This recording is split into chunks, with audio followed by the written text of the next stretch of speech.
이제는 공급 질서 교란 금지, 우리가 봤을 때 분양가 상한제 적용 주택의 경우에서 중요한 것이 있겠죠.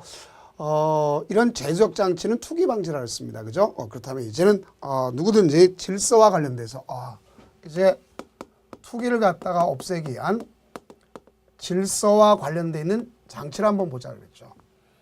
그러면 첫째는 누구든이라는 말을 쓸 수 있습니다. 그럼 여기 뭐 누구든이라는 말 썼는데 이 누구든의 의미를 갖다 우리가 정리해 보면 일반 사람 다 되는 거죠. 왜냐하면 공급 질서 교란을 갖다 금하니까 공급 질서 교란을 갖다가 금지하겠다 이런 얘기입니다.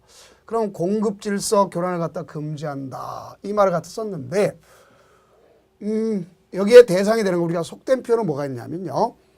딱지라고 그랬죠. 입주권이라고 그랬죠. 분양권이라고 그랬죠. 그죠? 이걸 전매하는 경우가 많지 않습니까? 그렇죠? 양도 양수를 통해서 전매 차익을 얻지 않습니까? 이걸 갖다 방지하게 한 것이다. 이렇게 볼 수 있습니다. 그러면 여기에 지위나 증서를 갖다가 요 지위 증서가 뭐냐가 중요하고 이 지위 증서를 갖다 양도, 양수, 또 알선 등에는 이제 광고 등도 포함돼서 이것도 1차적으로 금지시키는 것이다. 이렇게 볼 수 있습니다. 그런데 양도, 양수, 알선 금지에서 제외되는 것이 있다면 무엇이 제외되는 거냐를 아셔야 되겠죠. 자, 내가 돈이 없으면 이거 저당 받을 수 있겠죠. 그렇죠? 또 저당은 투기라고 할 수 없겠고 공급질서를 갖다가 한다고 볼 수 없겠고요. 또 나가서 요 내용이 있지 않습니까? 상속받았다. 상속이란 사망에 의해서 이루어진 거 아닙니까? 이거는 가능하다 하는 것을 보시면 되겠죠. 그럼 여기 지위증서다 그랬을 때 지위증서 우리가 뭐라고 외우면 좋겠느냐? 이렇게 외우면 좋겠습니다. 자, 하지 말라는 것인데요. 우리가 가능한 것은 자 어떤 현상이냐? 공주 증상 확대 금지다 이렇게 보면 되겠어요. 공주증 확대를 갖다 금지한다 이렇게 볼 수 있습니다. 이거는 공급받을 쓴 지위를 얘기하는 거예요. 주라고 하는 건 주택상환 사채를 얘기합니다. 증이라고 하는 건 입주저축 증서, 확이라는 건 무허가 건물철거 확인서, 대라는 건 이주대책자 대상자 확인서 이걸 갖다 냅니다. 그래서 공주증상 확대 금지 이런 형태로 보시면 되겠습니다. 자, 만약에 이걸 갖다가 위반을 했다. 그럼 위반했다면 거기에 대한 제재가 있어야 되겠죠. 제재는 지위는 무효요. 자, 뭐다? 지위는 무효요. 계약은 뭐가 된다? 취소가 된다. 볼 수 있어요. 지위는 무효요. 계약은 취소다. 그런 것을 아시면 되겠고요. 그 다음 또 나가서 환매 대상이 됩니다. 그래서 대금을 지급한 날 환매가 되는 것이다 하는 볼 수 있어요. 무슨 대상? 환매 대상. 또 무엇이 이루어지느냐? 세 번째의 경우에 주어진다면 퇴거 명령을 내릴 수 있어요. 다음 네 번째 경우는 10년 범위 내에서 입주 자격을 갖다가 제한할 수가 있다. 10년 입주 자격. 그럼 여기서 끝이지 않고 형사적 처벌을 받는 걸 할 수 있겠죠. 그래서 형사적 처벌이라 하는 것을 갖다 보면 어떤 경우냐? 자, 이거 투기행위 하지 말라는데 투기했더라. 그러면 삼삼하게 뜨죠. 3년 이하의 징역 또는 3천만 원 이하의 벌금에 처한다. 3년 3천만 원 이런 형태가 되어지는 거다. 그것을 알 수 있어요. 그래서 여기서 가장 특질이 되는 것은 요거 외우는 거 공주증상 확대 금지. 자 이렇게 외우시면 되는 것을 알 수 있다. 그다음에 거기에 대한 제재 수단 꼭 연결을 해 두시는 게 가장 편한 것이다. 자, 그렇다면 거기와 관련된 여러 차례 출제됐던 걸 볼 수 있겠죠. 그래서 가장 많은 최근에 기출적인 입장에 있는 것이 요것이다 보면 되겠습니다. 그럼 한번 문제를 보도록 해봅시다. 주택법령상 주택공급 질서의 교란을 방지하기 위하여 금지되는 행위가 아닌 것 그랬습니다. 주택을 공급받을 수 있는 조합원 지위 매매. 자, 지위 있잖아요. 지위. 다음 주택 상환 사채에 대한 매매 알선. 자, 그러나 입주저축 증서의 저당. 저당은 가능하다 했죠. 이게 왜? 저당과 뭐는 가능하다 했습니까? 상속은 가능하다 하는 걸 배웠죠. 그래서 정답은 3번이구나 하는 걸 알 수 있겠죠. 그 다음 공공사업 시행으로 인한 이주대책에 의한 주택을 공급받을 수 있는 지위 매매를 위한 인터넷 광고 하는 게 아니라 금지되어 있죠. 그 다음 주택을 공급받을 수 있는 증서로서 군수가 발행한 건물 철거 확인서의 매매 역시 금지되어 있죠. 다음 이제 뭐가 있냐면 저당권 설정 등의 제한이 있다 이렇게 볼 수 있습니다. 자, 뭐에 대한 제한? 저당권 설정 등에 대한 제한 볼 수 있겠죠.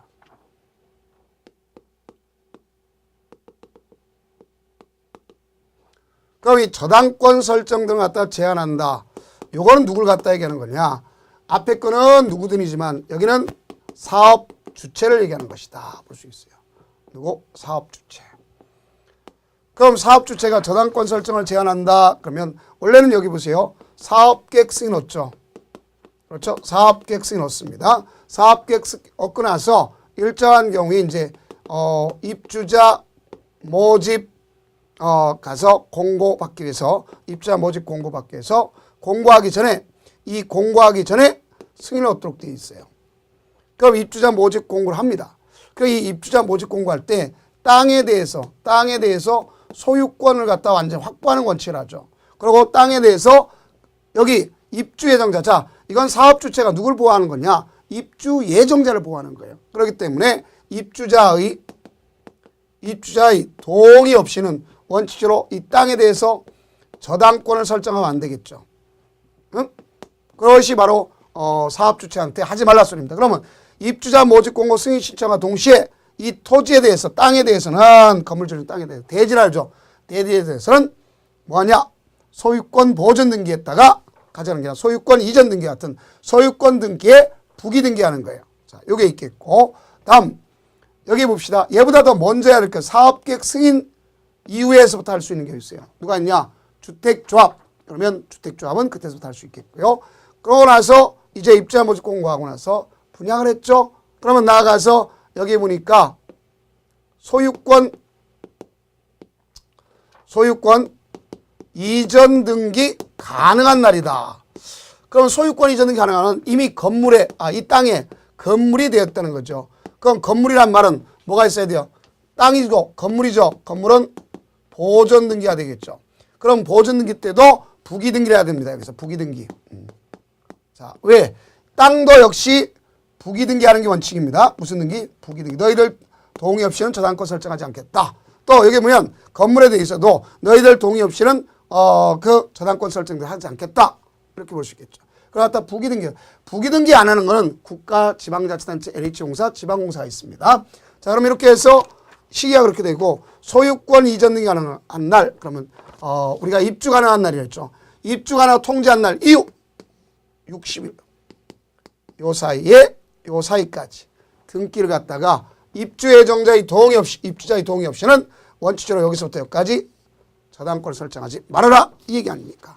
그러면 저당권이란 말은 꼭 저당권 뒤라는데 바로 뭐냐? 해당 주택 대지의 저당권 가등기 담보물을 설정하는 행위라든가 두 번째는 해당 주택 및 대지의 전세권, 지상권 또는 등기된 부동산 임차권의 설정이랍니다. 다음 해당 주택 및 대지를 매매 또는 증여 등의 방법으로 처분하는 행위라든가 이런 걸 갖다가 하지 말아라 하는 걸 볼 수 있어요. 다만 앞서 얘기했죠. 일정한 촉진을 위해서 하는 경우는 그러하지 아니한다. 자, 어떤 경우냐? 입주자에게 주택 구입자 일부를 융자해 줄 목적으로서 주택도시기금이나 아니면 금융기관부터 융자를 받은 경우라든가 또는 입주자에게 주택 구입자금의 일부를 융자해 줄 목적으로 금융기관부터 주택자금의 일부를 융자한다든가 이런 경우를 볼 수 있겠고 또 사업주체가 파산, 분할, 또 합병, 등록 말소 이런 걸 해서 사업 시행하기 없을 때 이럴 때는 가능하다 이렇게 볼 수 있습니다. 그럼 가장 중요한 건 부기 등기를 안 하는 거는 국가 지방자치단체 한국토지주택공사 지방공사 같은 거 있더랬죠. 그를 제외하고는 이렇게 하지 않겠다는 것 같다. 부기 등기하는 시기가 있죠. 자, 우선 주택건설 대지 땅에 대해서는 소유 여기 보세요. 입주자 모집 공고 승인 신청과 동시에 부기 등기하는 거고 건물에 대해서는 소유권 보존 등기와 동시에 부기 등기하는 것이다. 이렇게 주면 되는 것을 알 수가 있습니다. 그럼 이거 이후에 이 부기 등기 이후에 만약에 예를 들어서 저런 저당권 등 설정 등이 났다. 그러면 무효에 해당하는 것이 원칙이다. 뭐에 해당하는 것이 원칙이다? 무효에 해당하는 것이 원칙이다. 이렇게 볼 수 있습니다. 다음 이제 대한주택보증주식회사는 이제 명칭이 바뀌죠. 뭐라고 명칭이 바뀌냐? 주택도시보증공사. 무슨 공사? 주택도시보증공사였다가 뭐 한다고 했어요? 신탁을 하는 것이다. 이렇게 보시면 되겠습니다. 그렇다면 이제 문제를 갖다 한번 정리해 볼 필요가 있겠죠. 자, 주택법령상 기업과 니은에 들어갈 내용으로 옳은 것 그렇습니다. 그러면 주택건설사업주체로서 조합은 사업계획 승인을 받아 시행하는 주택건설사업에 의하여 건설된 주택 및 대지에 대해서는 자 보세요. 주택조합이 한다면 언제서부터 했죠? 사업계획 승인 이후. 사업계획 승인 이후. 그러니까 사업계획 승인 신청일 이후 그래야 되겠죠. 신청일 이후. 입주 예정자가 입주 가능한 날, 즉 소유권 이전이 가능한 날 이후 60일까지가 좀 되겠죠. 정답은 1번에 해당하는구나 하는 것을 알 수가 있습니다. 다음 두 번째는 이제 전체적으로 여기엔 제도적 장치로서 아까 분양가 상한제 적용주택이 있죠. 그렇다면 여기는 투기과열지구라는 게 있습니다.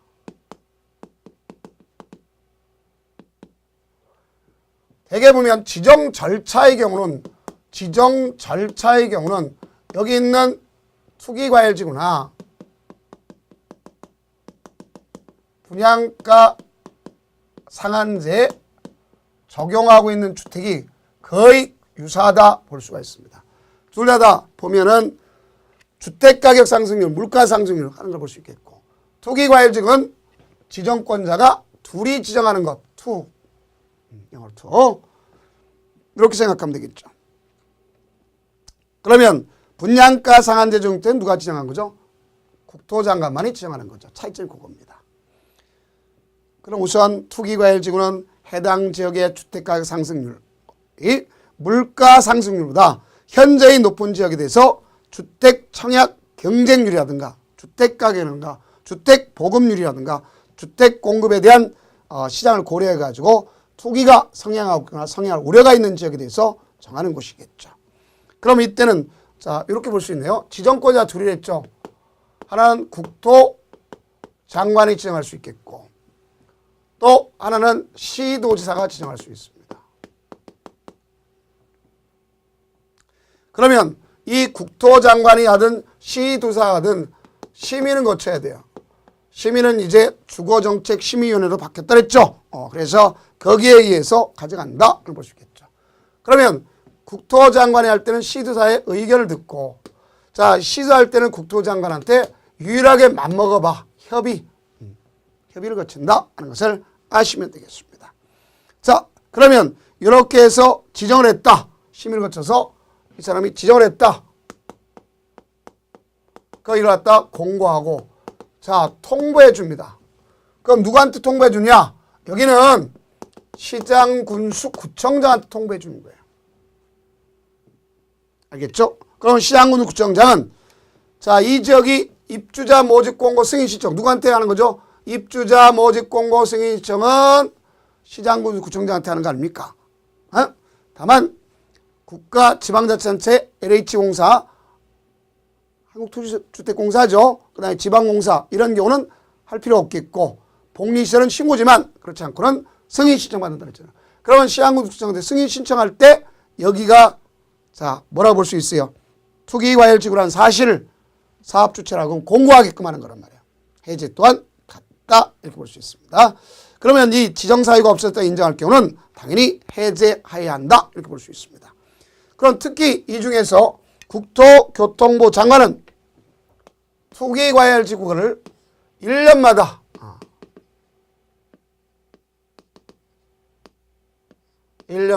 재검토하도록 되어 있다 볼 수 있습니다. 주거정책 심의를 거쳐서 여기 주택가격이 여건 변화가 있을 거 아닙니까? 이런 경우에 대해서 재검토한다. 몇 년마다? 1년마다. 다른 데는 5년 기점이 됐지만 1년마다 하는 걸 볼 수 있습니다. 그래서 필요하다면 가서 해제하고 이를 공고하도록 되어 있다 하는 걸 볼 수 있습니다. 다음 여기 있는 이제 시장군수 구청장이라든가 시도사가 국토장관이나 시도사한테 자 해제를 갖다 요청합니다. 가서 좀 해제해 주세요. 그럼 요청받은 날부터 40일 내 주택 정책과 관련된 주거정책심의위원회 심의를 거쳐서 해제할 수가 있구나 이렇게 볼 수 있습니다. 그럼 만약에 이걸 해제했다면 공고를 해줘야 되겠죠. 공고는 결국 이를 갖다가 해제한 사람이 하는 거죠. 국토장관이나 시도사가 한다 이렇게 볼 수 있습니다. 그러면 그 문제와 관련된 부분을 한번 설명해 보도록 하겠습니다.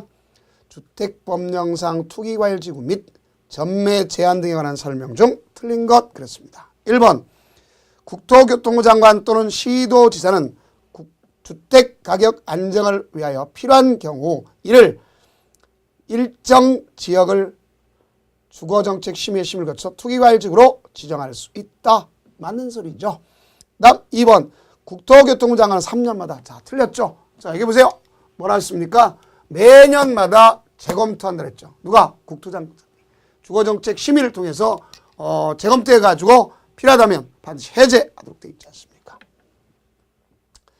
3번 투기과열지구 안에서 건설 공급하는 주택의 입주로 선정 지위에 있는 자가 상속에 의해 취득한 주택으로 세대원 전원이 이전하는 경우 사업주체의 동의를 받아 전매기간 제한에 적용을 받지 않는다. 그랬습니다. 자, 역시 맞죠.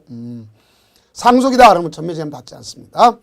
투기과열지구에서 건설 공급되는 주택의 입주로 선정 지위, 투지, 지위만 됩니다. 자, 그럴 경우는 세대원 전원이, 자, 이게 가장 중요한 전원이 가는 거죠. 몇 년 이상 가는 거죠. 세대원 전원이 간다든가 또 2년 이상 해외로다가 체류하고자 한다. 그러면 사업주의 동의로 전매가 할 수가 있습니다. 전매 제한 적용받지 않는다. 볼 수 있어요. 다음 5번 국토교통부 장관이 투기과열지구를 지정하거나 이를 해제하는 경우에는 시도지사의 의견을 들어야 한다. 맞습니다. 자, 그렇다면 여기 앞서 배웠던 제조적 장치가 두 가지지 않습니까? 여기 있는 투기과열지구라든가 또 분양가 상한제 적용 주택과 같은 이와 같은 경우에 해당하는 것은 전매 제한을 받습니다. 전매 제한을 받아요. 전매 제한을 받는데 전매 제한 기간 자체가 뭐냐? 투기과열지구는 투지라고 지위에 대한 사항을 가져가는 거죠. 분양가 상한제 적용 주택의 경우는 역시 우리가 봤을 때 지금은 공공택지 적용받죠. 그러나 수도권의 지역으로서 공공택지 외의 경우도 필요하다면 적용할 수 있지 않습니까? 투기가 있다고 생각하면 자, 그러면 이건 결국 전매 제한 기간이 있다. 넓은 의미에서 보면 10년 범위 내인데 투기과열지구로 이루어졌다. 그러면 수도권, 충청권 속하는 경우는 소유권 이전 등기 완료한, 그럼 소유권 이전 완료했다. 그러면 자기가 전매 제한 5년을 초과하지 아니한다. 그러면 5년을 넘어서야 전매할 수 있다는 소리 아닙니까? 다음 그 외의 지역은 1년. 자, 역시 분양가 상한제 적용주택 및 그 주택의 지위로 선정된 자는 몇 년? 3년 이렇게 가져갈 수 있습니다. 다만 전매 제한 규정을 적용받지 않는 불가피한 경우 있죠. 이런 걸 우리가 좀 공부 좀 하자는 말이죠. 그러면 분양가 상한제 주택이나 투기과열지구에 전매 제한을 받는데 원래 전매 제한하면 소유권 이전 등기 때 부기 등기하는 겁니다. 자, 무슨 등기? 부기 등기예요. 그래서 만약에 이걸 갖다가 이 자체를 갖다 부기 등기했는데 이 자체를 갖다 위반했더라. 그러면 3년 이하의 징역 3천만 원. 그 다음에 환매 대상이 된다. 뭐의 대상이 된다? 환매 대상이 된다. 그런 것을 아시면 돼요. 환매 대상이 되는 것. 자, 그럼 여기 보면 전매 제한이지만 제한이란 말은 금지랑 틀리죠. 금지인데 금지는 에스펠 그러죠. 거기에 예외가 있으니까 예외를 알면 되죠. 예외는요. 하지 말라는데 하는 사람 참 많습니다. 저 같은 사람. 자, 꼭 책장 넘기지 말라면 꼭 더 넘기죠. 그래서 이런 것들처럼 하지 말라면 더 하죠. 청개구리진보. 그렇죠? 자, 근데 여러분들 공부하지 말라 그러면 더 했으면 좋겠죠. 그게 제가 바라는 바입니다. 자, 그럼 여기 보면 예외는 바로 뭐냐?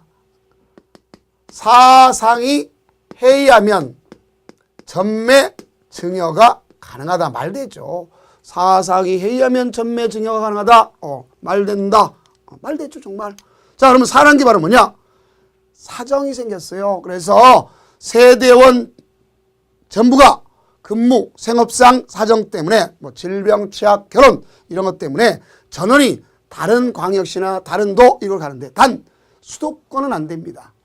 수도권은 교통 편의에 의해서 이루어진 거기 때문에 뭐 극과 극으로 가면 뭐 오지촌 가면 되겠지만 그건 안 된단 말이에요. 수도권은 안 되는 겁니다.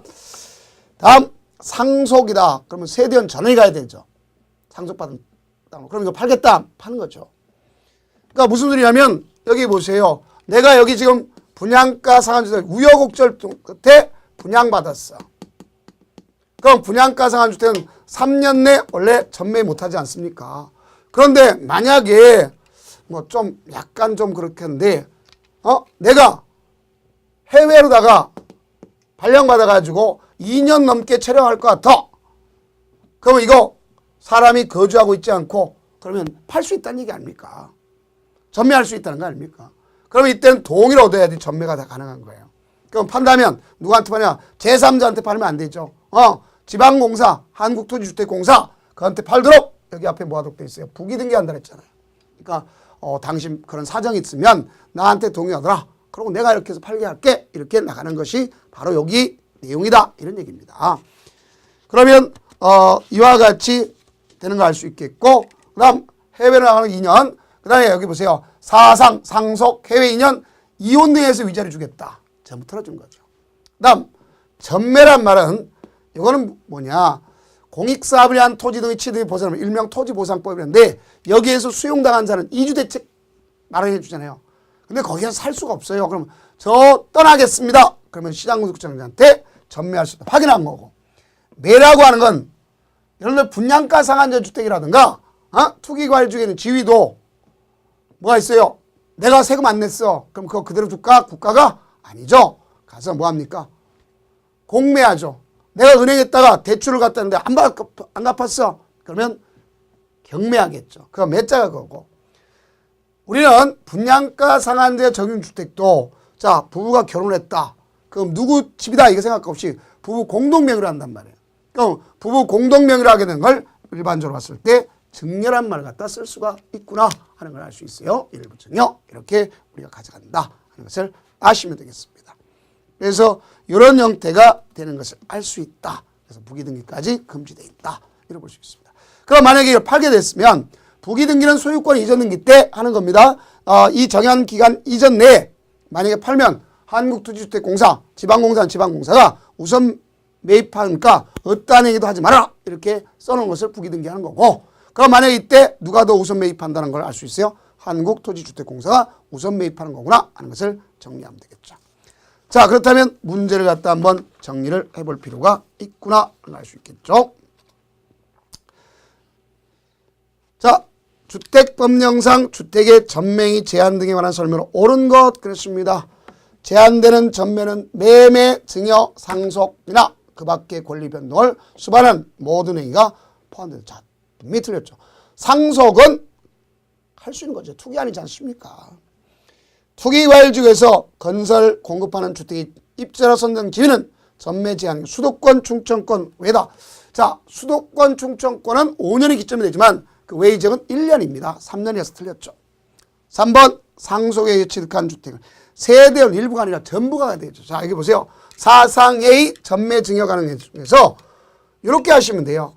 여기는 세대원 전부가 그런데 여기는 사정이 생겼다. 반드시 수도권 바깥으로 가야 된다. 그 다음 증여는 일부 증여란 거죠. 누구한테? 배우자한테. 일부 증여 이렇게 보시면 되는 것을 알 수 있습니다. 다음 4번 사업주체가 전매 행위가 제한되는 분양가 상한제 적용주택을 공급하는 경우 그 주택의 소유권을 제3자에게 이전할 수 없음을 소유권에 관한 등기에 뭐한다? 부기등기. 오케이 맞습니다. 해야 한다. 맞습니다. 그럼 이때 부기등기 안 하는 것은 국가라든가 지방자치 안 한다 그랬죠. 그 다음 전매행위 제한을 위반하여 주택의 입자로 선정된 지위 전매가 이루어진 경우에 사업주체가 매매대금을 지급하고 해당 입자로 선정 지위를 매입하여야 한다. 그랬는데 자 그렇지 않죠. 자 그럼 뭐가 되냐면 결국 매입하는 게 아니라 매매 대금을 지급하면 환매가 되는 겁니다. 환매 특약을 했기 때문에 환매가 된다. 이렇게 보시면 되겠죠. 자, 이렇게 해서 주택의 뭐까지 하면 공급까지 얘기했습니다. 근데 주택의 공급까지 얘기했고, 저희들 이제 보면 교재에도 주택의 관리가 있습니다. 자, 여러분들 이제 이건 아주 유심히 보셔야 됩니다. 제가 길을 열어놓았죠? 그러면 여기 보면 왜 열어놨냐? 주택의 관리가 지금 정부의 움직임이 주택 관리는 따로 규정하겠다 하는 움직임이 있어요. 따로 규정하겠다. 이렇게 해서 왜 주택관리사 보호 시험 문제가 있지 않습니까? 그래서 따로 규정하겠다 이런 의미로 지금 받아들이고 있는 걸 알 수 있습니다. 그러면 결국 관리 파트는 별도로 가져간다. 그럼 많이 나오지는 않을 것이라는 걸 알 수 있겠죠. 그럴 때 관리라는 말은 자 우선 제일 먼저 종전 같으면 의무적 관리 대상이 있다. 기본 틀만 여러분 형성하세요. 이거는요. 왜? 그렇다고 아니할 수는 없고 한 문제가 1년이라 생각하면 됩니다. 그래서 여기는 왜 저 선생님 좀 약하게 나가냐? 약하게 나간 건 법에서 배제되고 완화될 소지가 높기 때문에 그런 거죠. 제가 예전에도 주택거래 신고제 나갑니다. 안 나간다 그랬어요. 저는. 그래서 안 나갔습니다. 그러면 시험에 역시 나오지 않죠. 똑같습니다. 여기도. 그래서 주택관리를 한다는 관리주체가 있습니다. 관리주체. 자, 관리주체, 사업주체도 관리주체입니다. 또 뭐가 있냐면 여러분들 자치관리할 때 누가 있느냐? 관리사무소장도 될 수 있겠고 임대사업자도 할 수 있겠고 알겠죠? 건축주도 관리할 수가 있는 것을 볼 수 있습니다. 자, 관리라고 하는 건 자치관리가 있겠고 위탁관리가 있습니다. 그런데 여기는 필기할 거 없습니다. 의무적 관리 대상이 있다. 그러면 우리가 어느 하나에서 300세 이상 공동주택 또 150세 이상으로 승강기가 설치된 공동주택 150세 이상으로서 중앙집중난방, 지역난방 다음 건축법에서 건축허가 받아서 이루어졌던 것으로서 뭐가 있어요? 주상복합이 있죠. 150세대 이상 이런 경우에 이루어질 수 있다. 알 수 있습니다.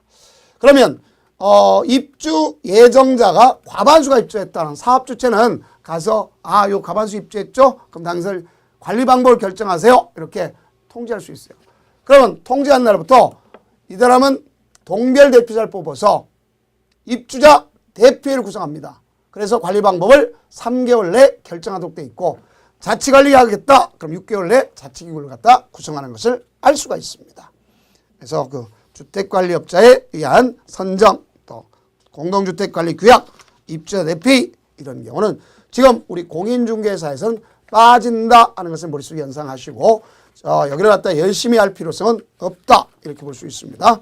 다음 장기수선 계획과 장기수선 충당금 여러분 잘 아시겠죠? 내가 내 집 주택인데 단독주택 내가 하고 싶은 대로 내가 관리하고 다 하잖아요. 그런데 내가 아무리 공동주택을 내 집만 정말 윤기나게 관리한다 할지라도 아래층이 못한다 위층이 못한다 그럼 누수라든가 아니면 기타가 완전 허물어지는 마법의 성이 아니라 완전 폐허의 성이 될 수도 있죠. 그래서 이와 같은 공동주택의 공용 부분을 무슨 부분? 공용 부분을 가서 수선하기 위해서 사용검사 신청할 때 장기수선 계획을 수립해서 사용검사권자한테 제출하도록 되어 있겠고 사용검사권자는 이를 갖다 공동주택관리주체가 선정됐다면 그한테 인계하도록 되어 있다. 그렇습니다. 그래서 장기수선 계획은 300세대 이상 공동주택, 승강기에 설치된 공동주택, 중앙집중난방식 공동주택 이런 경우에 있다. 그러면 여기에 따라서 장기수선 충당금을 갖다가 적립하도록 되어 있어요. 자, 장기수선 충당금은 세입자는 낸다 안 낸다? 안 냅니다. 그럼 어떤 분이 와서 그러죠. 자, 잘못 가르치고 있습니다. 아닙니다. 세입자가 내는 것처럼 보이지만 나중에 돌려줘야 되는 거죠. 왜? 우리는 낼 주체가 딱 두 가지입니다. 미분양됐으면 사업주체가 내는 거고 분양됐으면 소유자가 내는 거예요. 근데 여러분들 편의상 관리비에다가 장기수선 충당금과 관련된 건 이걸 갖다가 써져 있기 때문에 관리비 낼 때 내니까 누가 내는 것처럼 보여요?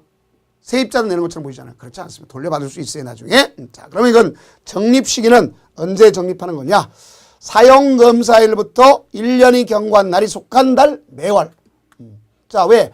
1년까지는 사업주체가 의무적 관리하는 관점에서 볼 수 있다. 이렇게 보시면 되겠죠. 자, 그래서 장기전축담 사용할 때는 장기수선 계획에 의하지만 자, 입주자가 과반수 동의가 있다면 그걸 갖다 사용할 수 있다. 어디에다가 하자심사 조정, 하자진단, 그 다음에 감정에 드는 비용 이런 거에 쓸 수가 있다. 볼 수 있습니다.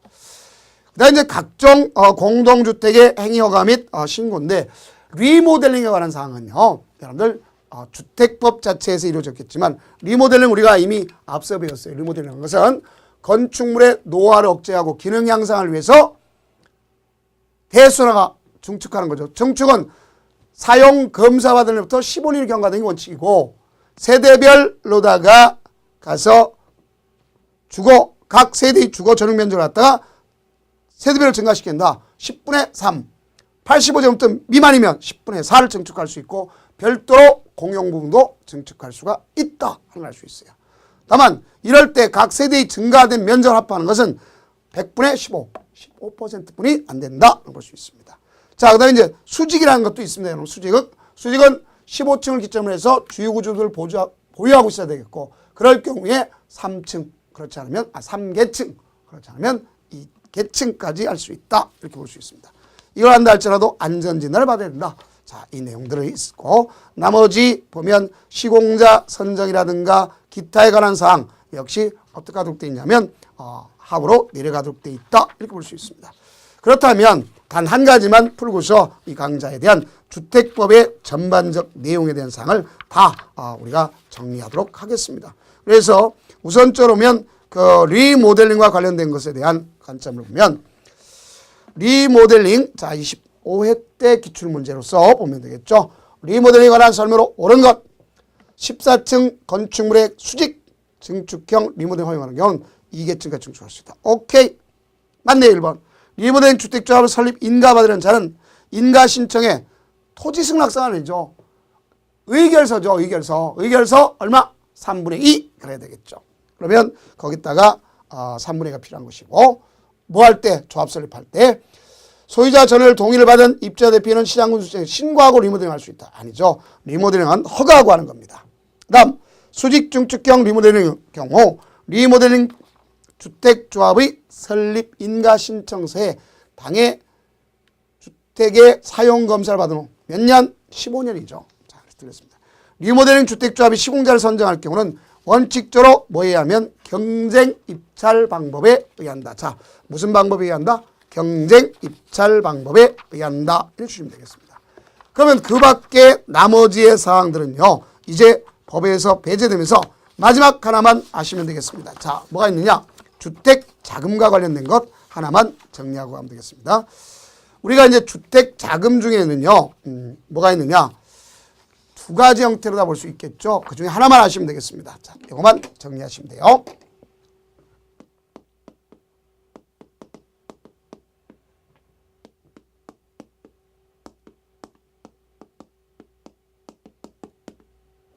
주택상환사채가 있어요. 주택상환사채는 한국토지주택공사하고 등록사업자가 발행할 수 있어요. 등록사업자는요. 가서 지급보증 받아야 됩니다. 알겠죠? 금융권이라든가 아니면 주식회사로부터 이 기금을 보증할 수 있도록 되어 있습니다. 또 그러면 등록사업자는 발행하려면 부도나기 쉽잖아요. 그죠? 그러니까 자본금이 5억 또 등록사업자 되어 있고 건설 실적이 있어야 되겠죠. 최근 3년간 주택건설 연 평균 300세대 이상. 그럼 규모는 그 사람이 발행했던 규모 범위에서 해야 되겠죠. 그래서 3년간 연평균 호수 이내로 한다.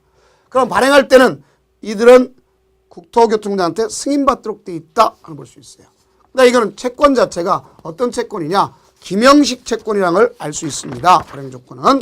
그래서 김영식인데 사채의 명의 변경은 취득자의 주성명을 채권원부에 기재해야 되겠고 취득자의 성명을 기록하지 않으면 제3자, 발행자 또는 제3자 대항할 수 없다 하는 것을 아시면 되겠습니다. 상환기한은 몇 년? 3년. 그래서 3년 초과할 수 없고 3년이라는 것은 주택상환사채 발행일부터 주택공급계약 체결까지를 기준점으로 한다. 그다음에 양도양수할 수 있느냐 없느냐? 원칙적으로 없어요. 없더라도 아까 배웠던 사상 회의하면 갈 수 있다. 사정이 생겼다 이거죠. 다른 데로 가겠다. 상속받아서 글로 가겠다. 이혼에 의해서 위자료 주겠다. 해외에 2년 이상 나가겠다는 볼 수 있습니다. 그 내용이 있죠. 그래서 보면 문제를 풀면서 전반적으로 보면 주택법령상 주택상환사채를 양도하거나 중도에 해약할 수 있는 경우가 아닌 것. 원칙을 할 수 없지만 예외를 한다는 얘기입니다. 그러면 세대 수취약으로 세대는 전원이 다른 행정. 오케이. 세대 질병으로 사정이죠. 다른 구역. 오케이. 세대원을 근무로 인해서 일부가 아니죠. 전부가 가야 되겠죠. 해외로 몇 년 이상, 2년 이상 상속에 의한 경우다. 다음 얘는요. 우리가 상환 채권의 효력은 자 등록사업자가 등록 말소됐대로 이미 지급보증 맞았죠. 영향력이 없는 걸 볼 수 있겠고 이 법에 의한 특별한 규정이 없으면 상법상의 사채 발행 규정을 갖다가 적용하는 것을 알 수가 있다. 이렇게 보면 되겠습니다. 다음 이제 국민주택사업 특별하게 필요 없습니다. 그 다음에 나가서 입주저축 많이 개정됐죠. 입주저축이란 건 자 주택을 공급받은 자에게 미리 입주금의 전부 또는 일부를 저축하게 하는 걸 입주저축이에요. 입주저축은 국민주택 등과 민영주택을 공급받기 위한 딱 하나로 통일됐습니다. 주택 청약 종합저축만 있다. 이렇게 보시면 되겠습니다. 자, 이렇게 함으로써 주택법 전반부를 다 마쳤습니다. 자, 고생하셨습니다.